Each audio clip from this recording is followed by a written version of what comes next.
and pretty much any other shiny object that happens to catch my attention. Today, my special guest is Scott Smith, and we're going to be talking about book one in the Cajun Zombie Chronicles series, and that is titled The River Dead. Scott, I enjoyed our conversation last time, and I've been looking forward to having you back on the show. Welcome back. Thank you. Thanks for having me back. I'm glad I didn't mess up the first time that you invited me back. You didn't scare me off too much. I had to take a little bit of a break, but I'm finally brave enough to have you back on the show. And it's been a bit since you were on. Our audience grows and changes every month. So I'm going to start the same place we did last time, and that's by having you share a little bit of the Scott Smith origin story. So for folks in my audience meeting you for the first time, give them a little bit of context. What do they need to know about you? Sure, absolutely. Broad demographics. I'm a father of five from Louisiana. My spiritual background, I'm Catholic, so I appreciate this audience welcoming me. And I got involved in my faith in high school. I didn't come from a very practicing Catholic background, but had some health issues when I was a senior in high school, and then dad died, and my faith really awakened at that point. I spent some time in seminary. But I'm a Catholic, so I'm a seminary dropout because I'm married, and been had a couple different careers. I've worked as my degrees in chemical engineering, so I worked as an engineer for a while. I taught school for a while, but it looks like I've settled on lawyering. I'm an attorney as my at least my day job, right? I've always wanted to be an author, and everything else has just kind of been trying to keep the fires burning. But the writing career is starting to take off.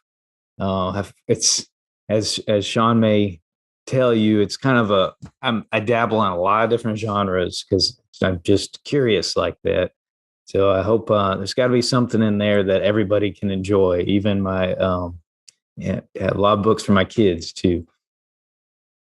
Well, that was a great origin story. I think you rounded out a bit more from what we talked about last time. I don't know, last time we spoke, if you had mentioned that you did some time in seminary. Not that seminary is like prison at all, but if anybody's ever done seminary or master's level studies, it can be challenging, certainly. I'd be curious in terms of the studies you did in seminary in your writing. Is there a specific impact from what you learned in seminary to what we see in your writing? Because again, you're kind of an interesting Renaissance man to me, that you've done a bunch of different things career wise. You write in a bunch of different genres, and what you do is very out of the box. So maybe the better question is like, what allows you to be so out of the box? Gosh, I mean, I guess my education background is pretty diverse. I left seminary, but then I went back and got my master's in theology. That definitely informs a lot of what I do, because that's where I really started learning not just theology but philosophy. So that definitely informed my thinking. I guess in high school is also I've always been a super nerd, right? And so I've just always been interested in all the subjects.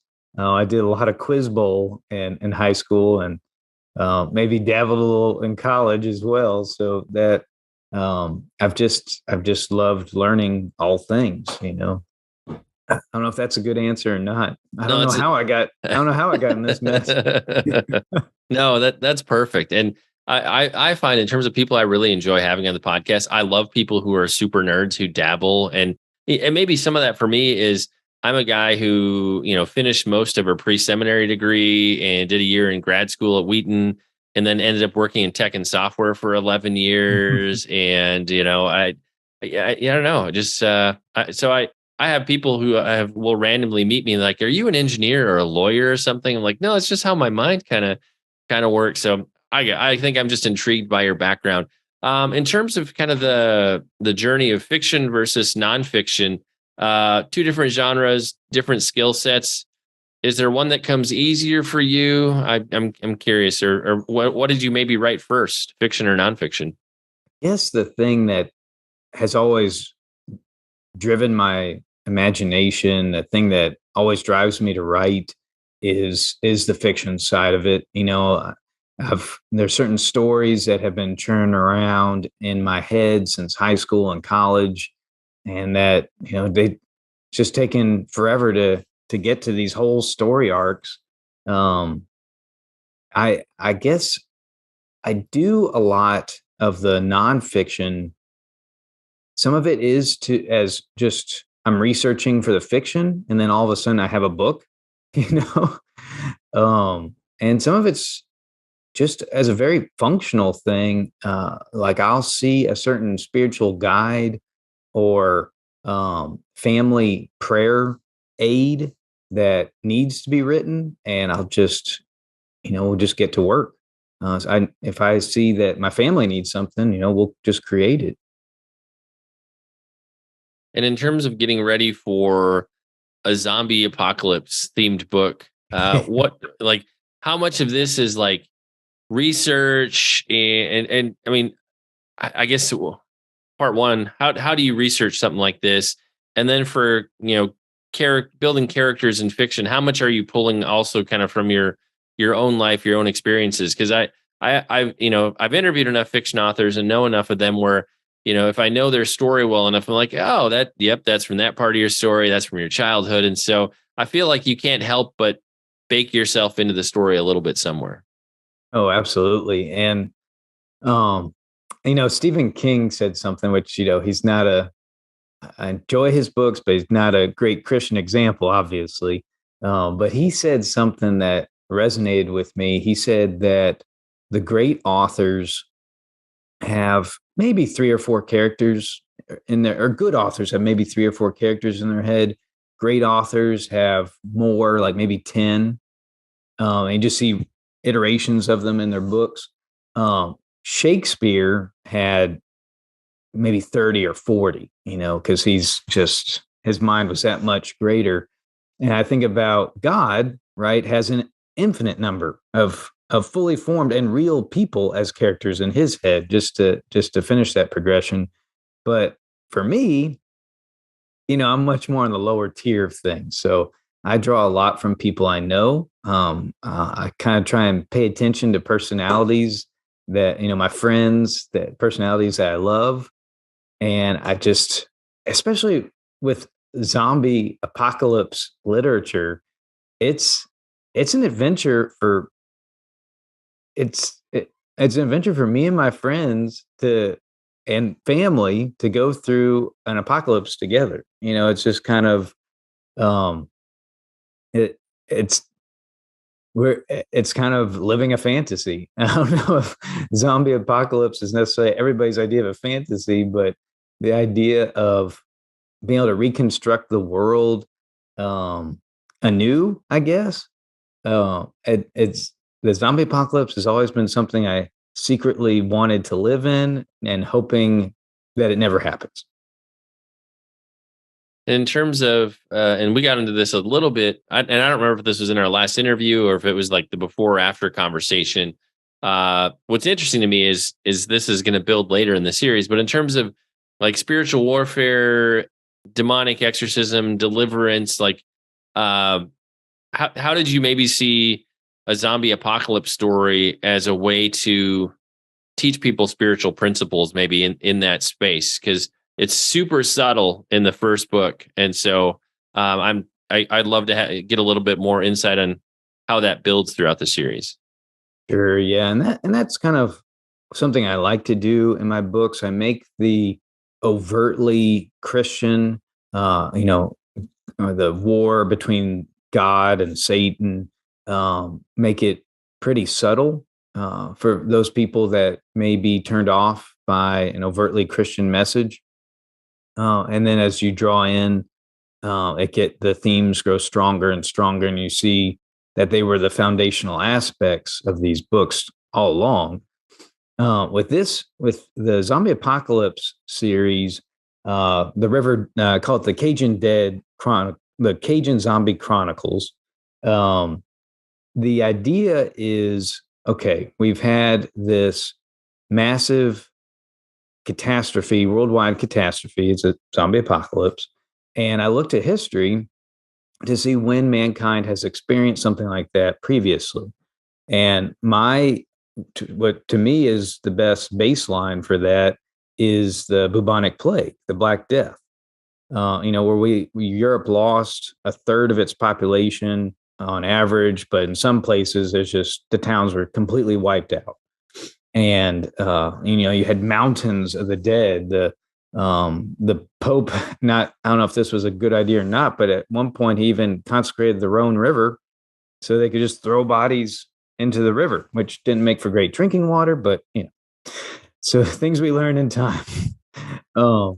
And so I look at how society, how civilization recovered from that, and I see the growth of the great monasteries in that time.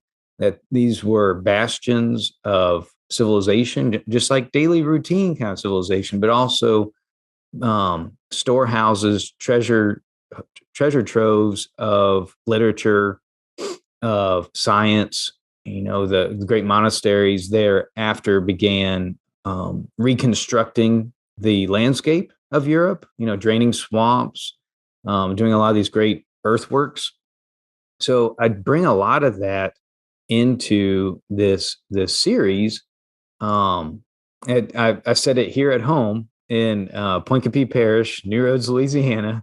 And we just happened to be surrounded by the Mississippi River on one side and an oxbow of the Mississippi. So an oxbow is like where the Mississippi used to run, but the river diverged. So it looks like an ox horn.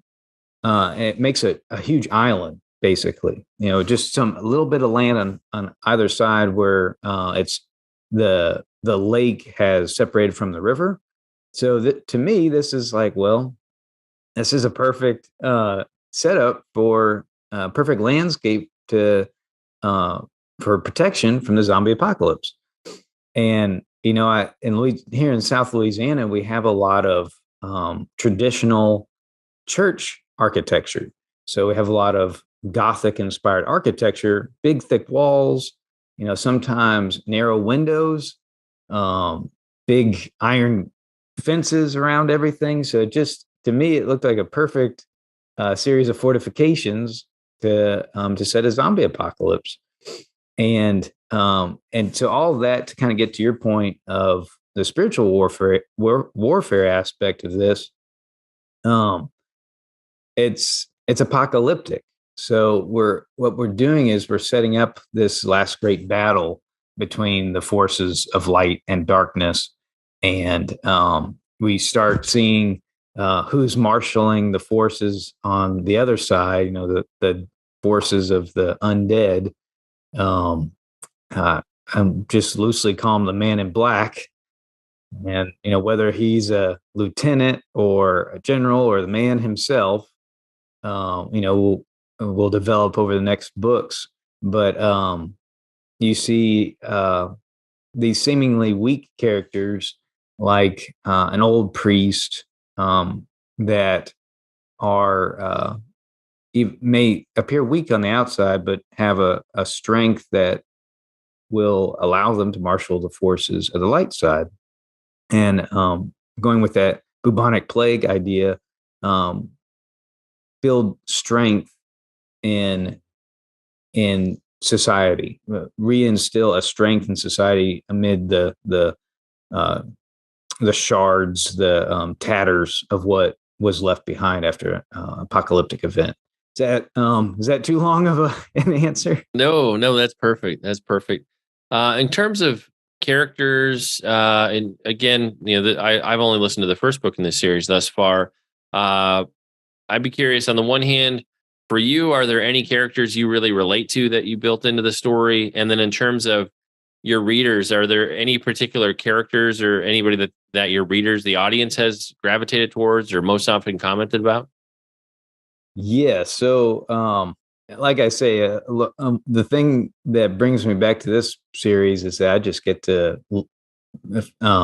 fantasize living in the apocalypse with my buddies and my family. So the central character, Isherwood, it's just me writing myself into this and doing what would always want to do in these situations, which is like um, not only save, my family, save, bring people back together that are kind of scattered in the apocalypse, but also create like a huge homestead, some pigs and chickens and all that sort of stuff, and make like a huge homestead out of this thing, um, make, how to create food production and in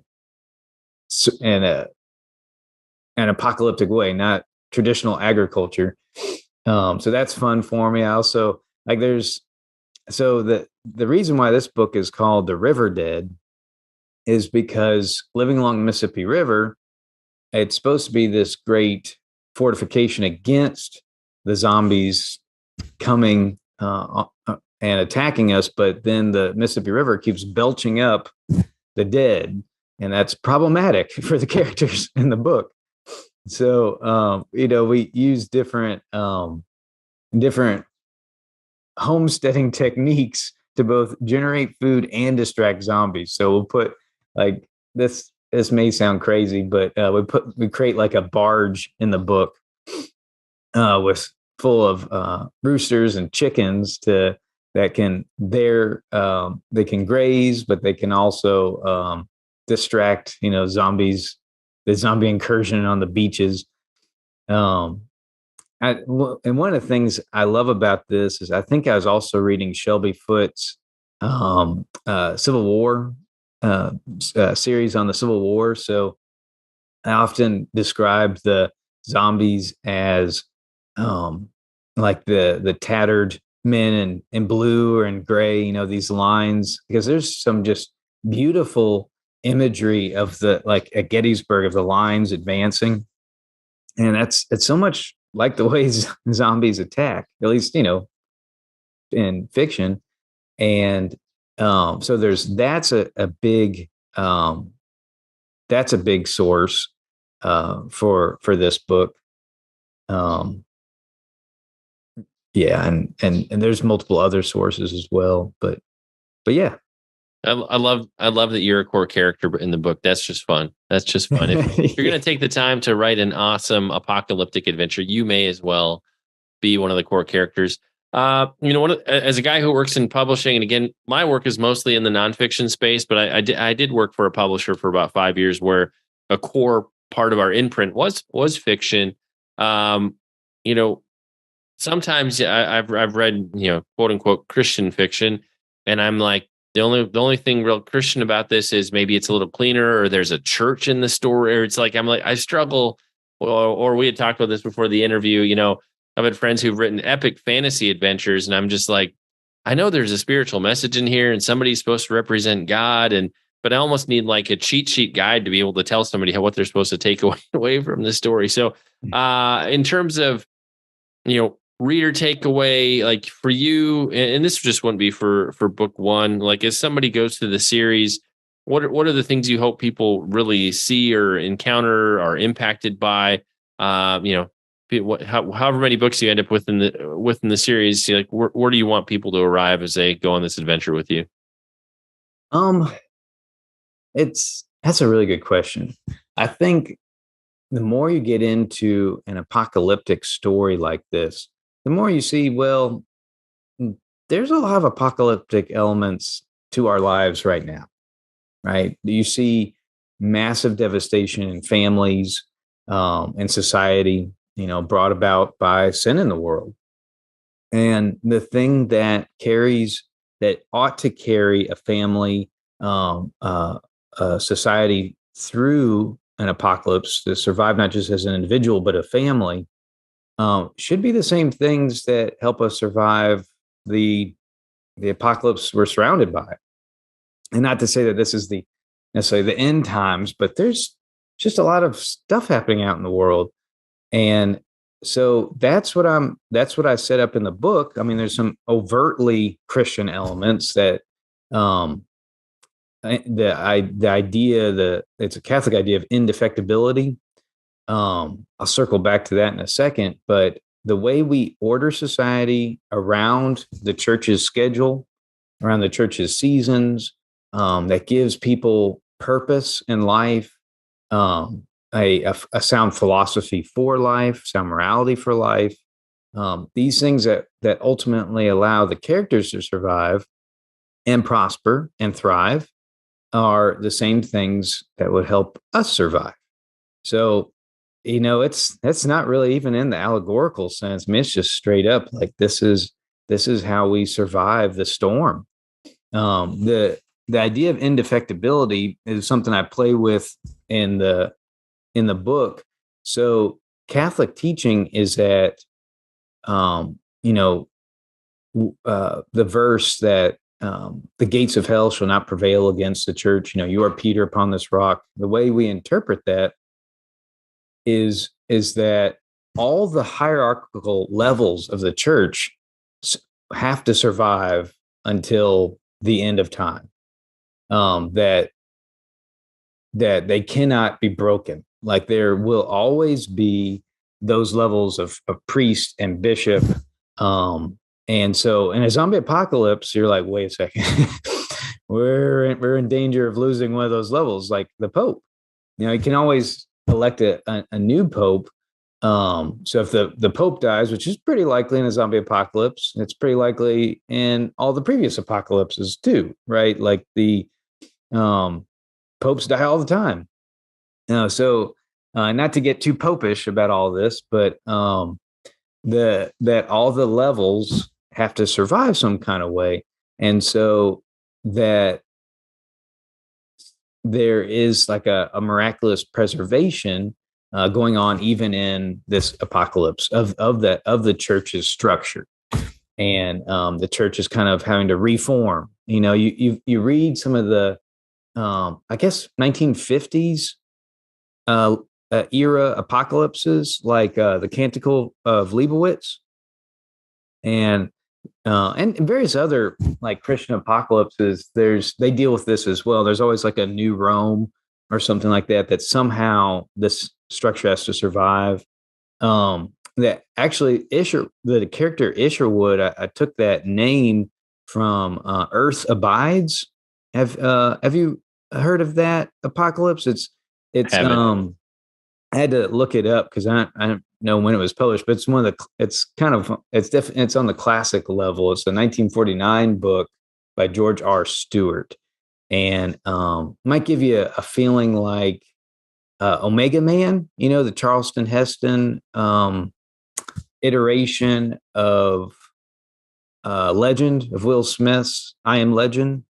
They remake that same book every 20 years or so, but he's in Earth Abides, Isherwood is recreating society from the tatters of San Francisco. I think all of us can imagine. It doesn't take too much imagination for us to think about San Francisco to be a site of an apocalypse, right? With all the craziness that happens out there. But yeah. And then one thing I always like to ask when I talk to somebody who's writing fiction, anything along the journey where the characters have surprised you? Because one of the things that I think is interesting, unique about writing a novel or a series is that the characters kind of take on a life of their own as the story's unfolding. Oh yeah. They do things and go places and say things you didn't expect. So I guess for you on this journey, anything that surprised you in terms of character development? Yeah. So the most recent book is they all have that same title structure: the River Dead, the Island Dead, the Kingdom Dead, and this most recent one's the Office Dead, which got a creepy cubicle zombie experience, right? It's a great cover. Yeah, it freaks me out to look at. I'm gonna put that cover down.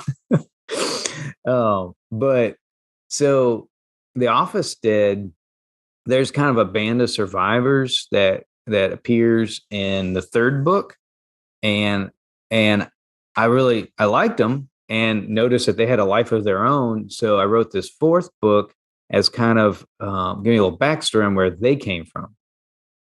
And I definitely I've since my writing career has taken off, I've been able to work remotely, work from home a lot more, but that feeling of going to the office every day, the land of cubicles, and the feeling of the drudgery, living from coffee cup to coffee spoon to coffee spoon. Um, I really wanted to write that into some of these characters, that the apocalypse is actually a great opportunity for them to break out of the drudgery of a workaday life. And granted, I don't mean to hate on that.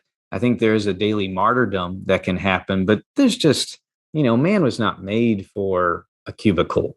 We were made for greatness. And not that can't be achieved in a cubicle, but the soul yearns to stretch its legs. And so the characters in this book, the main character in The Office Stead is a guy that um, is just, he's so stuck in his cubicle life that he doesn't even realize the zombie apocalypse is happening around him, because it doesn't make that much of an impact on his life. So yeah, and there's kind of a band of survivors around him that I thought was also very interesting. I love Miss Abigail. I don't know if you remember her from The Stand. Um, I really like that book and that TV series, The Stand. How Stephen King was basically setting up an end of times battle between light and dark. I just think that it could have been done better if he were a Christian. I just think that the scope could have been, the scope seemed kind of small in that book, even though it was his most epic book. The two forces of light and dark seemed kind of small, and I thought we could do something better than that if we did it along using the great resources of Christian tradition. And in terms of the series, 4 books in the series right now, how many do you think you'll end on? I'm. It's a loaded question because I don't think you know. I don't know. It definitely has its own life. I'm letting the characters kind of determine what happens. It feels like 8 or 10, so we're about halfway there. But at 8 or 10, we may still be halfway there. Yeah, I think that is one of the great challenges because what I've discovered through the years is an author will have a sense of where they want to, like the overall arc, where they want to end, but it actually is a lot more complicated and more time consuming to tell the story in the way they want to tell it. So you could do it in fewer books, but I think you lose so much of the vision. Kind of in that same way of when you take a novel and you make it into a movie, there's stuff you have to cut, and that's the challenge because you want to include all the great ideas that you have, and then you add into that the characters kind of taking on a life of their own, and it's hard to just not have it grow and grow and grow. I want to make sure we mention that you have a podcast as well, since if people are watching or listening to this, they likely are fans of podcasts, and you operate in a slightly different genre from me. So tell us about what's your podcast called. Somebody goes and subscribes. What are they going to encounter there? Sure, yeah. So my podcast, me and my buddies, kind of the same guys that I wrote into the zombie apocalypse. We started a podcast. It's the Catholic Nerds Podcast, and you can find it wherever good podcasts are listened to. The Catholic Nerds Podcast, Nerds with an S, and we just basically, what I write about is, I mean, that's my fascination, that and my friend's fascination is that intersection between our church life, between Catholicism and Christianity and pop culture. So we tease out the good threads, and good philosophy from, whether it's comic books, comic book movies like the Marvel, the MCU, or just getting into real nerdy Christian topics like the Star of Bethlehem or the Shroud of Turin. just deep dives into things that fascinate us as Catholic nerds.